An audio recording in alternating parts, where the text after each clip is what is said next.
गरीब माणसांना न्याय मिळतोय. हो ना. असं काय आहे. नमस्कार मित्रांनो आणि तुमचं स्वागत आहे मार्शल ब्लॉग्स मध्ये. तर मित्रांनो आज आपण चाललेलो आहोत अण्णा हजारेंना भेटायला. तर आपण आता जातो आहे राळेगण सिद्धी इथे.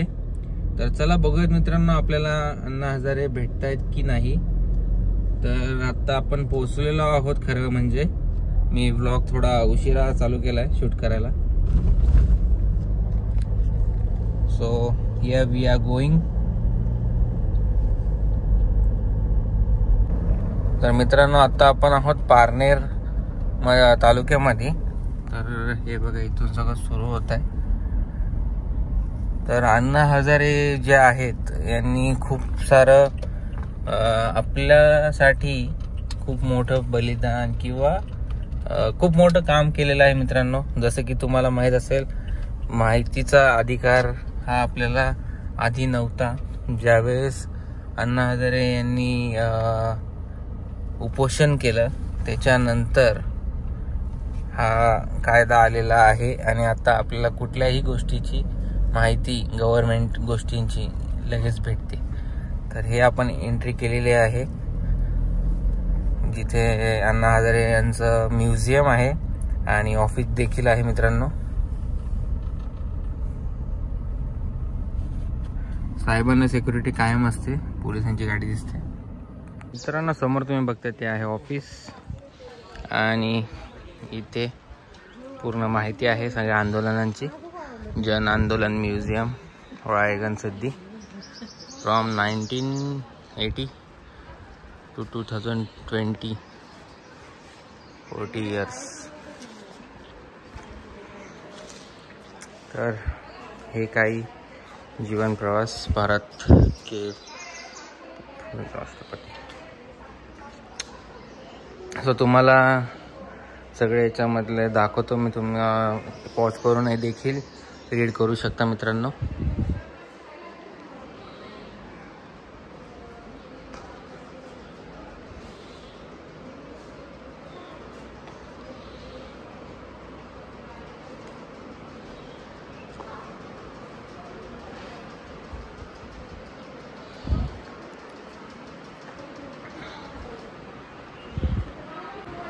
सो इथे आता सगळं काहीतरी मीटिंग टाईप चालू होतं, डिस्कशन वगैरे. संग्रहालय मित्रांनो इथं.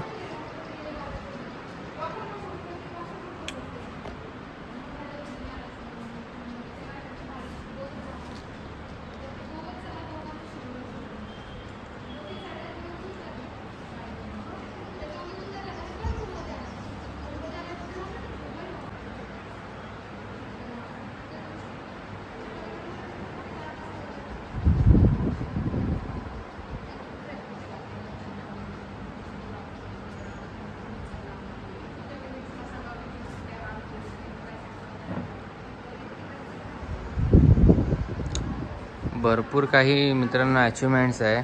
जेव्हा मी अण्णांशी गप्पा मारत होतो तर त्यांनी सांगितलं काहीतरी 1,70,00,000 त्यांना फक्त पुरस्कार भेटलेले आहेत. तर ते पैसे त्यांनी बँकेत जमा केलेत ट्रस्टच्या खात्यावरती आणि त्याचं जे काय व्याज येत आहे दरवर्षी त्यातून जे खूप चांगलं कार्य करतात लोक किंवा जे लोक खूपच मौल्यवान कामं करतात त्यांना ते बक्षीसं देणार आहेत. तर फर्स्ट बक्षीस आय थिंक 2,00,000 रुपये असं काहीतरी आहे. वेगवेगळे बक्षीस आहेत 1,50,000 वगैरे. तर त्यांचा वाढदिवस येतो मित्रांनो 15 जून. तर त्या दिवशी ते करणार आहेत दरवर्षी. तर प्रत्येक 15 जूनला ते 4 लोकांना पुरस्कृत करणार आहेत चांगल्या कामांसाठी. तर खूपच चांगलं इनिशिएटिव्ह आहे. तर हे असं काही होतं म्युझियम.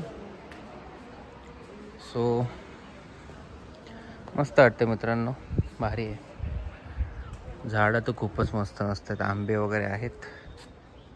एक आंबा आपणही तोडलाय. आता समाजात आहे. बरोबर. मग मग 1,70,00,000 जे जमा झाले, आता ह्या वर्षापासून मी सुरू करतोय 1,70,00,000 10 लाख रुपये व्याज येत आहे. 10 लाख रुपये, ते 10 लाख रुपये पुरस्कारासाठी द्यायचे. आता ह्या वर्षी आम्ही सिलेक्शन केलं ज्यांनी समर्पित जीवन जगले. पहिला पुरस्कार 2 लाख, दुसरा पुरस्कार 1.5 लाख, तिसरा पुरस्कार 1 लाख, चौथा पुरस्कार 1 लाख आणि गावाला जेवण. वा, म्हणजे ही नवी संकल्पना तुम्ही रुजवली. हे आता सुरू केलं आणि मी जिवंत आहे तोपर्यंत हे चालत राहणार. मी गेल्यानंतरही चालत राहणार, कारण हे 1,70,00,000 रुपये कायमचे आहेत. मी गेलो तरी ते कायमचे. म्हणून मगाशी म्हणलं देव हा आहे आमच्यासाठी, आहे की नाही. समाजाला अर्पण करायचं. इथं फक्त झोपण्याचं बिस्तर, जेवणाचं ताट, बाकी काहीच नाही. पण जीवनात आनंद आहे ना, आनंद. त्या आनंदाला सीमा नाही. त्या आनंदात मग्न असतो. दुःख उरलं नाही ना. किती विचार करावा लागतो. जीवनात दुःखच उरलं नाही. दुःख कधी होतं, मी निर्माण झालं की माझं येतं, आणि माझं निर्माण झालं की दुःखाला कारण होतं. मी संपला, माझं संपला, मी पण संपला का सगळं संप झालं. दुःखाला काय कारण आहे, सगळं आनंद आनंद. तर तुम्ही आता तुमचं वय आहे विचार करण्याचा, वेगळा वेगळा आज संभव नाही. शक्य आहे. फक्त तुम्ही ध्येयवादी बना. जीवनात ध्येय ठरवा. माझ्या आयुष्यात मला नक्की काय करायचंय असं ध्येय ठरवा. धन आणि दौलतीच्या पाठीमागे लागू नका. पोटाला लागतं तेवढं घ्या. उपाशीपोटी माणूस काही करू शकणार नाही. उपाशी काय करणार नाही. पण ईश्वराने दिले 2 घास. 2 घास जे पोटाला मिळालं. आता माझं कर्तव्य आहे, माझं गाव, माझा समाज, माझा देश, हा विचार. हा जर विचार केला ना, मोठं काम होईल. फक्त तुम्ही विचार केला पाहिजे. आणि तुम्ही आमचा अशा स्थानात युवा शक्ती, एक राष्ट्रशक्ती आहे. हा तरुण जागा झाला तर उद्याचं भविष्य दूर नाही. समाज, देशाचं तरुणच हा देश घडू शकेल याच्यावर आमचा विश्वास आहे.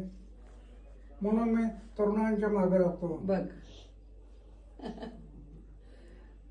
एवढे तरुण कॉलेजचे एवढे मुलं येतात कॉलेजचे ट्रिप भेटायला, त्यांना असं लेक्चर देत असतो. आता बरेच मुलं आता हाताशी आले, नाही अण्णा आजारी झाले, पण त्या मार्गाने जाणार तर जसं आम्ही गेलो त्याच्यामुळे आम्हाला यश पदरात आलं. आमच्या करत राहा. नुसतं धन आणि दौलतीच्या पाठीमागे लागू नका. सेवा, मानव सेवा ही माधव सेवा आहे. जनसेवा ही ईश्वराची पूजा आहे. असा विचार करा. मी केला. मी आज अनुभव करतो माझ्या आयुष्यात. त्या आनंदामध्ये तुमच्या म्हणजे तुम्ही केलेलं जे कार्य आहे ना, ते तुम्हाला आनंद देते खऱ्या अर्थाने. त्याच्यामुळे त्यांची अपेक्षाच नाही ना कुठल्याच. 90 वर्ष वय झालं. हो ना, हो. 90 वर्षाच्या वयात आज वॉकिंग करतो सकाळी. 90 वर्ष वॉकिंग करतो सकाळ संध्याकाळ. पण आम्ही नशीबवान अण्णा, यादव बाबा मंदिरात पण भेटायला मिळाला, पद्मावती मंदिरात पण खाली राहायचे तेव्हाही मी भेटायला आलेली आहे, आणि इकडे सुद्धा. म्हणजे खरंच नशीबवान आहे या गोष्टींमध्ये. आणि तुमच्या बरोबर कार्य करायला आम्हाला संधी थोडीफार तरी मिळाली. हो की नाही. तुम्ही काम करता त्या गाव किती लोकसंख्या आहे? साधारणतः तरी 1000च्या आजूबाजूला आहे. अरे हो, 1000 लोक असतेच्या गावात 10वीच्या इंग्लिश मिडियम आहे. हो, खेड्या पाळत नाही येतात मुलं माझ्याकडे, आजूबाजूच्या गावांमधनं येतात. एक वर्ष एवढ्या लहान गावात आहे. खूप खेड्यात आहे अण्णा, खूप खेड्यामध्ये, अगदी डोंगरात असणारं आधी म्हणजे गप्पारीमध्ये असणारं गाव आहे माझं. तरी येतात. हो, आजूबाजूच्या 32 जवळजवळ 30-32 गावांमधनं मुलं आहेत आपल्याकडे. त्या मुलांना आता हे जे विद्यार्थी येतात त्यांचे निवास वगैरे सगळं नाही, बस सुविधा आहेत आपल्याकडे. बस आहे. आपण बस पाठवतो घ्यायला. अरे वा. आणि देशामध्ये सगळ्यात कमी असणारी फी घेणारी स्कूल, आणि त्याचबरोबर नुसतं फी फॅक्टर नाही, स्कॉलरशिप असेल, खेळाडू असेल, चांगलं शिक्षण असेल, याच्यावरती आपल्याला सेंट्रल गव्हर्नमेंटने त्या 2023ला जानेवारी महिन्यामध्ये सावित्रीची लेख पुरस्कार दिला. आणि मला याचा आनंद आहे का आम्हाला काहीतरी करता आलं, म्हणून पोरांना म्हणलं तुम्ही चला इकडे, आमचं श्रद्धास्थान तुम्ही आहे. तर त्यांना नुसतं आम्ही ऐकवत होतो, अण्णा असं आहे, अण्णा तसं आहे, पण म्हणलं आज प्रत्यक्षात घेऊन जायला. कालच सुट्टी लागली, कालच याचं प्रॅक्टिकल झालं. म्हणलं व्हॅकेशन साठी इकडे चल. सिव्हिलला आहे, सिव्हिल इंजिनिअरिंगला सेकंड इयरला. बी केलं नाही, 10वी नंतर त्याला सिव्हिलला टाकलं डायरेक्ट डिप्लोमाला. शिक्षण पाहिजे, पण फक्त शिक्षणातून पैसा हा डोळ्यासमोर नको. सेवा सेवा सेवाभाव पाहिजे. शिक्षणाच्या माध्यमातून जेवढं करता येईल तेवढं करा, पण सेवेला महत्व द्या. तर मित्रांनो, हे छोटे छोटे जे बघताय तुम्ही, हे क्लासरूम टाईप्समध्ये आहे. तर इथं ट्रेनिंग्स वगैरे होतात. आणि हा असा एकदम सुंदर असं किंवा एकदम शांत असं ठिकाण आहे. समोर तुम्ही आंबे बघू शकता केवढे मोठे आले त्याला. मस्त असं ठिकाण आहे हे. पुढे इथं हॉल आहे एक, खूपच भारी केलेलं आहे. अजून 2-3 ठिकाणं आहेत मित्रांनो. अण्णा हजारेंना आपली भेट खूपच मस्त झालेली. एक अर्धा तास आपण त्यांच्याशी गप्पा मारत होतो. सगळ्या गप्पा काही रेकॉर्ड केल्या नाहीत आपण. तर चला मित्रांनो, आता निघतोय. पण आता घेतो हा चहा आणि निघूयात आता. खूपच पॉझिटिव्ह एनर्जी आहे मित्रांनो, आणि ह्या वातावरणामध्ये चहा घेणं ही मजाच खूप वेगळी आहे.